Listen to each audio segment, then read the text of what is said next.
શહેરમાં દિવસે ને દિવસે ચોરીના બનાવ વધી રહ્યા છે। વધુ એકવાર પાણીગેટ વિસ્તારથી ચોરીનો એક કેસ સામે આવ્યો છે। પાણીગેટ વિસ્તાર રાજા રાણી તળાવ અને તળાવ પાસેથી મોબાઈલ ફોન 3 મોબાઈલ ફોન અને કેશની ચોરી થઈ છે। ચોરીના સીસીટીવી ફૂટેજ પણ સામે આવ્યા છે।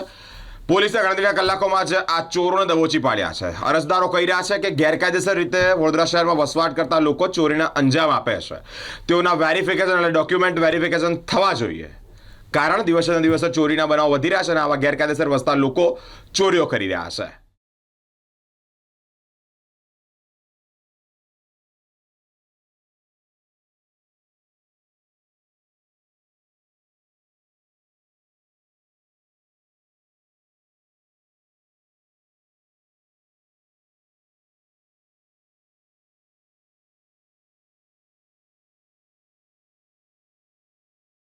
મારા ઘરે 23 તારીખે રાત્રે 1 વાગ્યાના આસપાસ બનાવ બનેલો, ચોરીનો બનાવ, જેમાં 3 મોબાઈલ ને 17,000 રૂપિયા આસપાસ રોકડા ચોરી થયેલા। ને જે તે ટાઈમ પર અમે 100 નંબર પર કોલ કરીને પોલીસને જાણ કરેલી। જાણ કર્યા પછી પોલીસે અમારા ત્યાં આવ્યું, એમને અમારી કમ્પ્લેન લીધી પોલીસે ને તપાસ માટે અરજી અમારી લીધી છે। ને આજે એ વાતને બીજે દિવસ થયો। પોલીસની કામગીરી સારી કહેવાય। અમે જેના પર શક હતો એને ઇન્ફોર્મેશન આપી, તે પ્રમાણે પોલીસે કામ કર્યું ને એને અત્યારે અરેસ્ટ કર્યો છે એના ઘરેથી, ને કંઈની એના પાસેથી અમુક મુદ્દામાલ પકડાયો છે ને આગળની તપાસ પોલીસ કરે છે।